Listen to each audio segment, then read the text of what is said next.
11 12 से भी पढ़े हो कि जब कोई फ्लूइड चलता है तो फ्लूइड के लेयर्स के बीच में, ठीक है, एक फ्रिक्शनल फोर्स काम करती है जो कि उसके खिसकने के मोशन को अपोज करती है। इस फ्रिक्शनल फोर्स को विस्कोसिटी कहते हैं। इसलिए जब फ्लूइड की, मान लीजिए आपने 6 लेयर्स बनाई, तो जो लेयर सरफेस के नज़दीक होगी या सरफेस होगा वो सबसे ज़्यादा आगे खिसकेगा, उससे जो नीचे वाली लेयर होगी वो उससे कम खिसकेगी, उससे जो नीचे वाली होगी वो उससे और कम खिसकेगी। ठीक है, इस तरह से जैसे जैसे आप नीचे जाएंगे, नीचे की तरफ डेप्थ बढ़ेंगे, आपकी जो ड्रैग होता है वो कम होता चला जाएगा, बिकॉज एक फ्रिक्शनल फोर्स काम कर रही है, ठीक है, लेयर्स के बीच में। ये फ्रिक्शनल फोर्स विस्कोसिटी कहलाती है, जो कि फ्लूइड की प्रॉपर्टी होती है। हर फ्लूइड के लिए डिफरेंट होती है ये।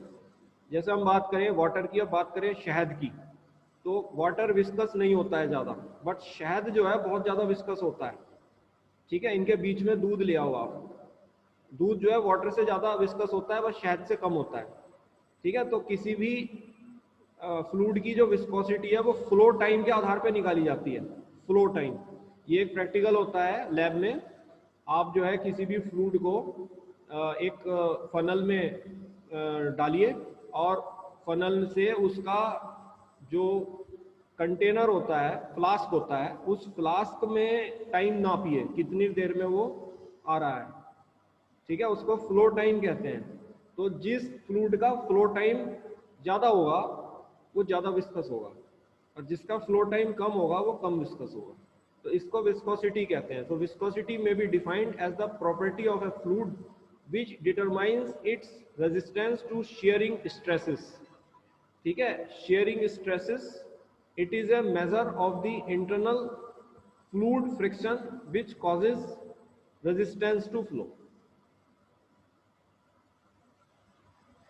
क्या होता है शेयरिंग स्ट्रेस? जो होता है ये हमेशा तब लगता है जब एक लेयर दूसरी लेयर से रिलेटिव मोशन करती है। ठीक है, तो that stress is sharing stress.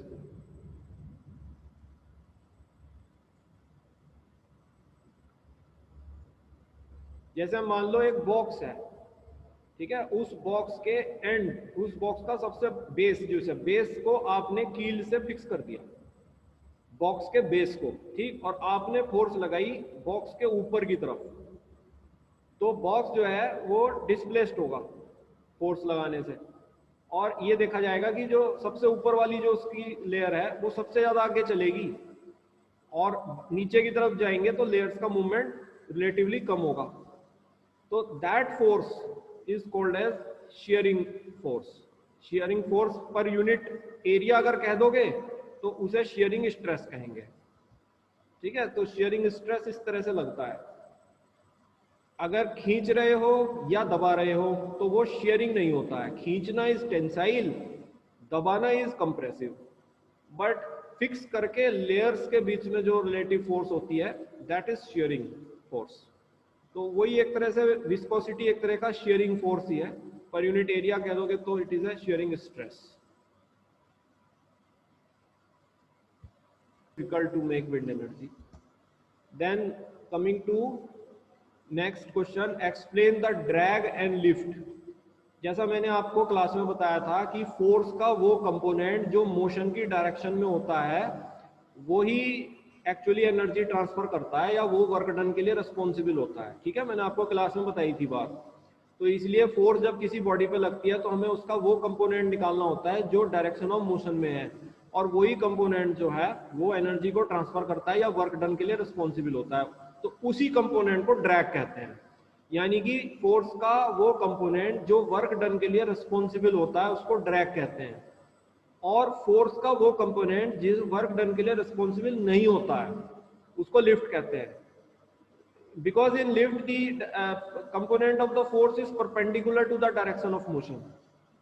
ठीक है, so it is a lift. जैसे मैंने पत्थर उठाया हुआ है अपने हाथ में और मैं उसे लेकर चल रहा हूं, तो it is not a work, work done is zero, because gravitational force is acting downwards, और मैं स्टोन को लेके जा रहा हूं अपने साथ हॉरिजॉन्टली, तो एंगल 90 डिग्री हो गया। ठीक है, तो ये कंपोनेंट फोर्स का परपेंडिकुलर है डायरेक्शन ऑफ मोशन के, इसलिए जो है वर्क डन 0 होगा। तो लिफ्ट में वर्क डन 0 होगा, ड्रैग में वर्क डन वैल्यू रखेगा। तो drag is the component of total force in the direction of motion, lift is the component of total force in the direction perpendicular to the direction of motion. तो आप drag और lift में ऐसे ही समझ लीजिए, drag से work done होता है, लिफ्ट से वर्क डन नहीं होता है।